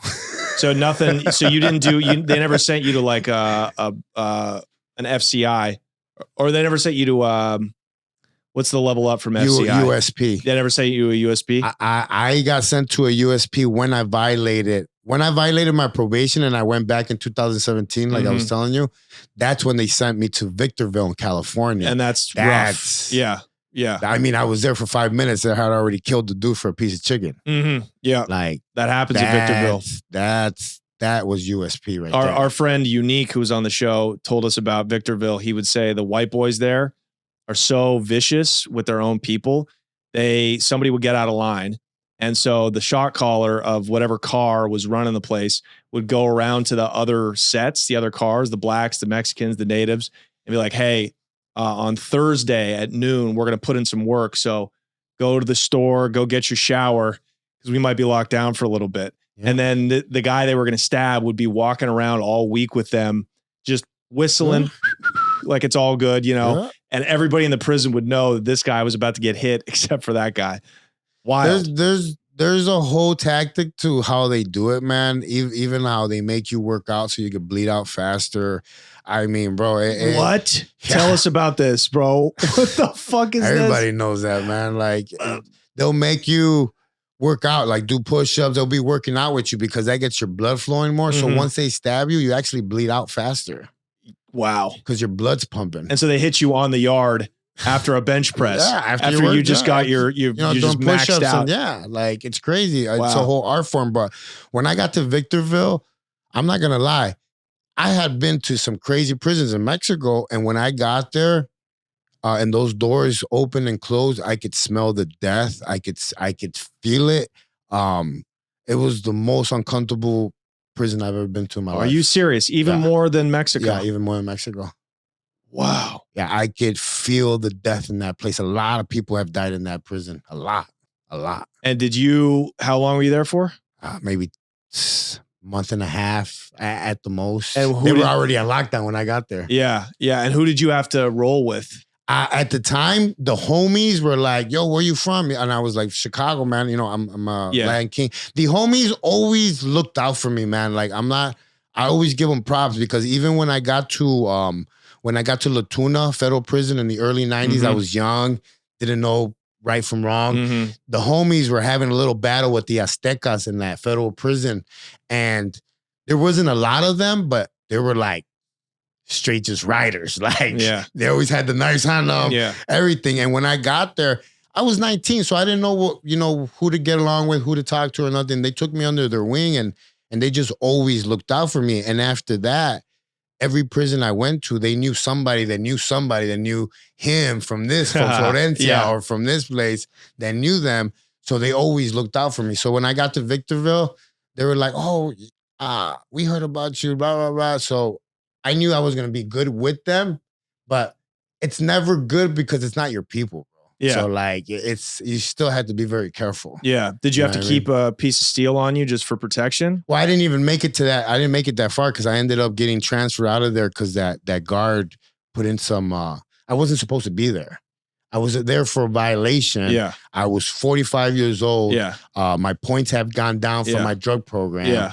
So I was supposed to hit a low for the first time in my life. Mm-hmm. I got lost in the system, I guess. There you go. That's the bureaucracy. Like it never functions how it's supposed to. Wow. So that's interesting. So you feel like that place was just as violent, Victorville, as the prison in Mexico? I think it was probably worse if they just let them like stay open. If it wasn't for the lockdowns, I mean, it's just, I tell people the feeling I got from that place, I'll never, like, I can never forget it because, I mean, they did a TV show on it. I was on this TV show called Dead Files. It's on, I forgot on what show, but it's about ghosts. And it's about a house that's haunted that's right in front of Victorville. So they called me because they were like, hey, we seen the YouTube video where you're talking about Victorville. Yeah. Do you want to be on the show?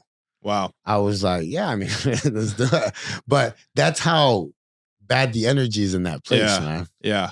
And I think they lie about the number of killings too. Yeah. Like it's very rare that you'll see a headline about a murder in Victorville and in the feds in general.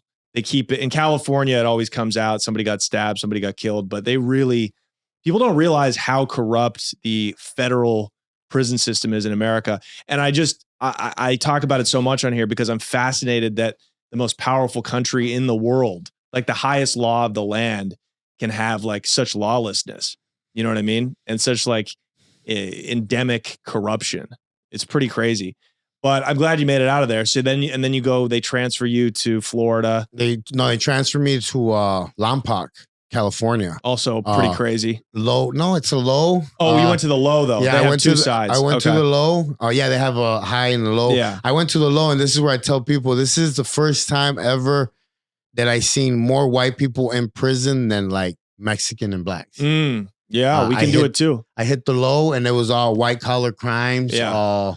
And muscle, money embezzlements, all that stuff. So it actually helped me to go there because this is where, for 6 months I got to pick people's brains on LLCs, on nonprofits. Yeah. It helped me build it helped me like get the education I needed to build what I built today. So that last stretch for violating, that was when you really were like, things are going to be different. Like I'm going to change. I'm never coming back here. Exactly. You're a fascinating kind of guy because you're very sensitive, like when I talk to you off pod, it seems like you're just it's like you're growing into a human being that you always were with emotions and, sensitivity and stuff like that. Stuff that you could never allowed yourself to feel as a young man because there was so much violence and chaos going on. Who do you think that's always been in you? Or has it been like a person? Has it been like a spouse? Your wife now that's like brought that out of you? Well, I don't think nobody is born bad, man. I don't think nobody is like taught to lie or like it's just I believe everybody is good.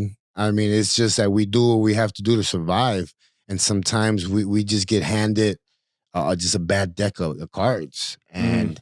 It turns us into something that we're not supposed to be. But at the end of the day, like I say, like a mistake is not a mistake if you learn from it.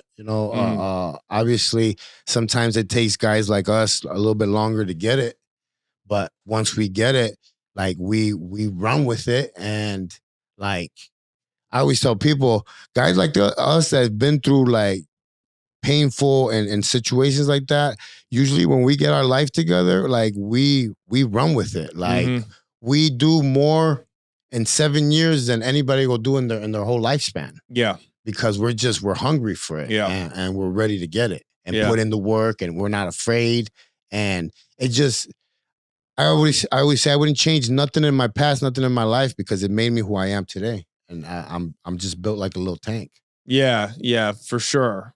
Yeah. It's something about a mix of the work ethic of Mexican, right? Chicago, the hustle and the swag of being from Chicago. I think it's all of these things, all of these events and places have kind of made you into who you are. Tell us what you got going on now, man. Man, I've been really working on my public speaking. I mean, I'm making the transition from my personal training business into like an online training business. Yeah. Going to release my book this year.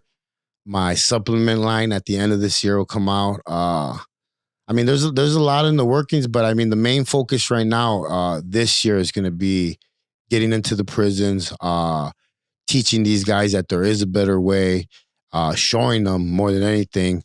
The people that I'm surrounding myself with now, you know, Conejo, a lot of people that have changed their lives and are doing something for the community. And people, I always tell people, you can't send a suit into my neighborhood to try and rescue kids like me. It takes guys like us that were from the neighborhood to go back. Yeah, but I think because gangbangers and drug dealers and ex-criminals have been going back to the hood for years and nothing works. Nothing changes.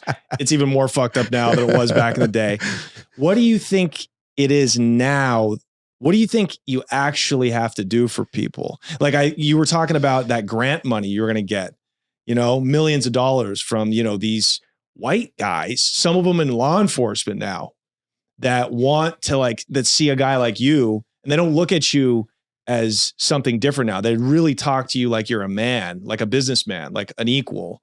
I think this is a special time. Whereas back in the 90s, a gangbanger that wanted to come back to the hood didn't have any resources. Don't you think it's like a good time now? Like with YouTube and all of these, this information to get out to youngsters? Well, we were in different times, and the thing is that now, since social media is such a big thing, I mean, let's be honest. There's a lot of phonies out there too. Oh yeah, of course. And the kids are starting to see that, and they'll take somebody that they'll look at their story and do their research and be like, okay, that dude's for real. Let me listen a little bit more. And then it's not just that, it's actually walking the walk and talking the talk. Yeah. You know, a lot of when I went back to Chicago and I shared my story, a lot of the guys were like, oh, you don't swear no more? And I was like, I try not to swear no more. You know, I don't want to make it a priority. Oh, why, you think you're better now? No, I don't think it's better. It's that I'm changing, I'm evolving. Yeah. To something different. Yeah. I think that they see the realness in that and the message and the change. And that's where we were able to impact the kids that we weren't able to impact back then because we didn't have the resources. Yeah. We didn't have social media platforms. There was a lot of things we didn't have that we have now that we could use to our advantage. Yeah, I agree. Because you have to show, it's not enough, in my opinion, to show, you know, kids from the south side of Chicago that, look, you did it, because they'll be like, well, he did it, but he's one out of a million. You actually, I think, have to show them this is how you make money. This is how legal money works. This is how credit works. I didn't even know. I'm from an upper middle class family from Portland, Oregon. Dad was a lawyer. I didn't know that you can go online to your online bank and use those points that you rack up from your credit card to then you can actually use those to buy flights and redeem them for cash. They don't teach you that for a reason. They teach you nothing about the financial system in school. They teach you nothing about how it's actually almost as easy. Nothing is easy, but it's almost as easy now to become rich legally than it is off selling drugs. Exactly. And you won't lose half of your head of hair. I think you need to, I think that's what we got to do is actually practically show kids how they can do it. Yeah. Not just flowery words. You know what I mean? So I think that's where you really have a remarkable story. And you have a lot left to do and tell. I mean, my story's been a trip, man. It's been a roller coaster. So tell us a plug real quick. Plug what you want to plug. Well, pretty much Google Wrong to Strong. Yeah.